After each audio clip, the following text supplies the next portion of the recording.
देख रहे हैं सबकी हिंदी.com। एक नजर अब तक की सुर्खियों पर। महाराष्ट्र में मराठा आरक्षण को लेकर जारी विवाद के बीच उप मुख्यमंत्री अजीत पवार ने संकेत दिए हैं कि राज्य सरकार आरक्षण को लेकर बिहार की तर्ज पर कुछ कर सकती है। दरअसल बिहार में हाल ही में जातीय सर्वेक्षण कराया गया था, जिसके आंकड़े सामने आने के बाद राज्य सरकार ने सर्वेक्षण के आधार पर लोगों के लिए आरक्षण को लेकर बड़ा फैसला किया। वहीं अब महाराष्ट्र के डिप्टी सीएम अजीत पवार ने कल शनिवार को कहा कि राज्य में आरक्षण समेत कई अन्य मुद्दे हैं। हर किसी को अपने समाज के लिए आरक्षण की मांग रखने का अधिकार है, लेकिन आरक्षण कानूनी दायरे में होना चाहिए। उन्होंने कहा कि मुख्यमंत्री एकनाथ शिंदे ने मराठा आरक्षण देने का आश्वासन दिया है और उनकी सरकार इस दिशा में प्रयास कर रही है। अजीत पवार ने कहा कि बिहार सरकार ने आरक्षण को लेकर अन्य राज्यों से अलग दृष्टिकोण अपनाया है।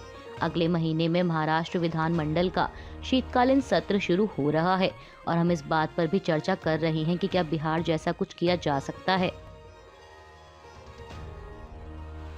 उत्तरकाशी टनल हादसे में फंसे 41 मजदूरों को अब तक भी बाहर नहीं निकाला जा सका। बार बार आ रही किसी न किसी परेशानी के चलते उनके रेस्क्यू ऑपरेशन में अभी कुछ और समय लग सकता है। इस बीच एक अंतर्राष्ट्रीय विशेषज्ञ का कहना है कि सुरंग में फंसे मजदूरों को बाहर निकालने के लिए क्रिसमस यानी 25 दिसंबर तक का समय लग सकता है।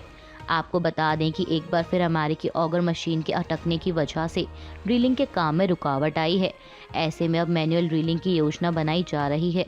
खबरों के मुताबिक रेस्क्यू ऑपरेशन के 14वें दिन अधिकारियों ने 2 विकल्पों पर ध्यान केंद्रित किया। पहला, मलबे के शेष 10 या 12 मीटर हिस्से में हाथ से ड्रिलिंग का और दूसरा ऊपर की ओर से 86 मीटर नीचे ड्रिलिंग। वहीं अब निर्धारित निकासी मार्ग में फंसे उपकरण को बाहर लाते ही यह काम शुरू हो सकता है। उत्तर प्रदेश के पूर्व मुख्यमंत्री और समाजवादी पार्टी प्रमुख अखिलेश यादव ने राज्य की योगी सरकार और बीजेपी पर जमकर निशाना साधा है। उन्होंने समाजवादी सामाजिक न्याय यात्रा के समापन के दौरान एक जनसभा को संबोधित करते हुए कहा कि बीजेपी विरोधियों पर बुलडोजर और पुलिस का इस्तेमाल कर रही है। पहले तो समाजवादी पार्टी नेताओं और कार्यकर्ताओं को फर्जी मुकदमों में फंसाया जाता है और जब कोर्ट से उन्हें राहत मिलती है तो पुलिस उन्हें दोबारा जेल में डालने के लिए आरोप पत्र तैयार रखती है। उनके बाहर आते ही उन पर नए मुकदमे लादकर जेल में डाल दिया जाता है। इस दौरान अखिलेश यादव ने पार्टी के वरिष्ठ नेता आजम खान का जिक्र करते हुए कहा कि खान को फर्जी मुकदमों में फंसाकर जेल भेजा गया है। केरल की एक यूनिवर्सिटी में कल शनिवार को एक म्यूजिक कॉन्सर्ट के दौरान भगदड़ मचने से 4 छात्रों की मौत हो गई और 60 से अधिक घायल हुए हैं। दरअसल केरल में Cochin university of science and technology ने कल शनिवार को वार्षिक उत्सव का आयोजन किया था, जिसमें मशहूर सिंगर निकिता गांधी के कॉन्सर्ट के दौरान यह घटना हुई। बता दें कि सभी घायल छात्रों को इलाज के लिए पास के कलामासेरी मेडिकल कॉलेज ले जाया गया, जहां 4 छात्रों, 2 लड़कियों और 2 लड़कों को मृत घोषित कर दिया गया। घटना को लेकर यूनिवर्सिटी के वाइस चांसलर ने कहा कि उत्सव के तहत कई कार्यक्रमों को आयोजन किया गया था और शनिवार को संगीत का कार्यक्रम था। ऐसे में कार्यक्रम में आसपास के कॉलेजों के छात्र भी शामिल हुए और दुर्भाग्य से भीड़ बहुत ज्यादा हो गई। 2000 से अधिक लोग अंदर आ गए और सीढ़ियों पर भीड़ लग गई। ऐसे में जो छात्र सभागार में प्रवेश कर रहे थे वे सीढ़ियों से नीचे गिर गए और भीड़ ने उन्हें कुचल दिया। केरल की यूनिवर्सिटी में हुई घटना को लेकर राज्य के मुख्यमंत्री पिनराई विजयन ने शनिवार रात दुख व्यक्त करते हुए एक्स पर लिखा कि अपनी जान गंवाने वाले 4 छात्रों के परिवार के सदस्यों के प्रति हार्दिक संवेदनाएं। घायलों के लिए तत्काल और बेहतर उपचार सुविधाओं की व्यवस्था की गई है और घटना की गहन जांच बिना किसी देरी के शुरू होगी।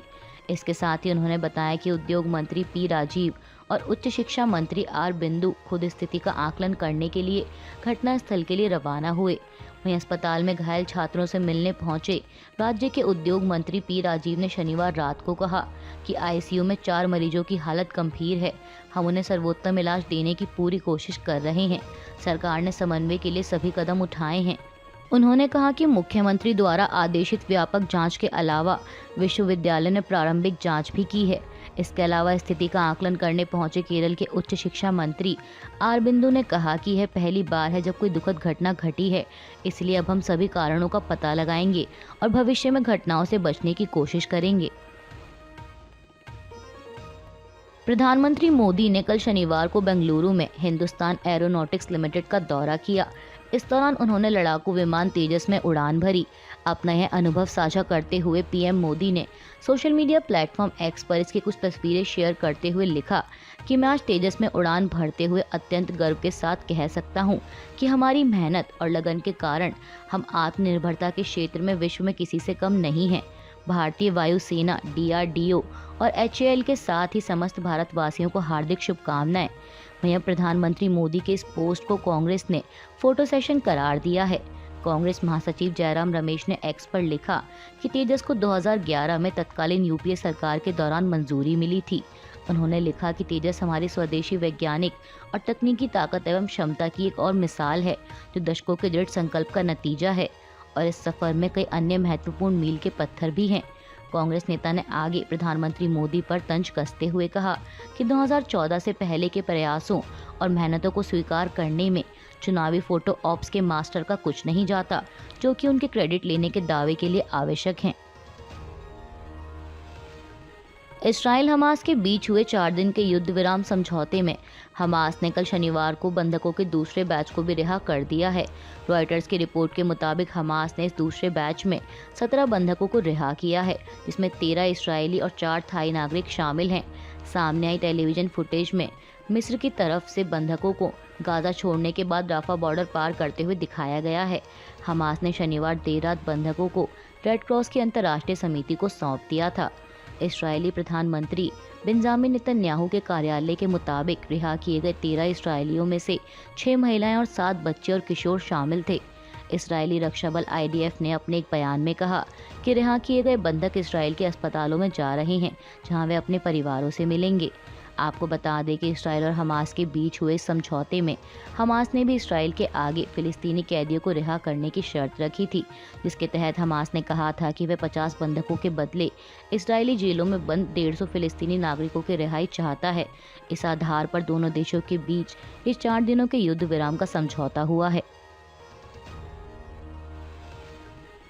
इसराइल ने हमास द्वारा रिहा किए गए बंधकों के दूसरे बैच के बदले 33 नाबालिग समेत 39 फिलिस्तीनी नागरिकों को इसराइल की जेलों से रिहा किया है। इसे लेकर अल जजीरा टीवी ने एक रेड क्रॉस बस का लाइव फुटेज जारी किया, जिसमें इसराइली जेल से रिहा हुए फिलिस्तीनी कैदियों को बड़ी संख्या में इसराइल के कब्जे वाले वेस्ट बैंक के बितुनिया शहर की ओर ले जाया जा रहा था। बता दें कि इससे पहले शुक्रवार को हमास ने इस्राएली नागरिकों के पहले बैच में 13 इस्राएली नागरिकों को रिहा किया था। वहीं इसराइल ने बदले में 39 फिलिस्तीनी महिलाओं और युवाओं को रिहा किया था। इस कूटनीति के जानकार एक फिलिस्तीनी अधिकारी ने कहा कि हमास इसराइल के साथ सहमत 4 दिन के सीज फायर को जारी रखेगा। उन्होंने कहा कि यह लड़ाई में पहला पड़ाव है। गौरतलब है कि 7 अक्टूबर को हमास द्वारा इसराइल पर दागे गए 500 रॉकेट्स के बाद इस युद्ध की शुरुआत हुई थी और जवाबी कार्रवाई में इसराइल ने गजा पट्टी में ईंधन, बिजली और पानी की आपूर्ति बंद करने के साथ साथ वहां विनाशकारी आक्रमण किया, जिसमें अब तक 12,000 से अधिक लोगों की जान जा चुकी है। वहीं हमास द्वारा किए गए हमलों में 1200 इसराइली मारे गए थे और हमास ने 240 लोगों को बंधक बनाया था।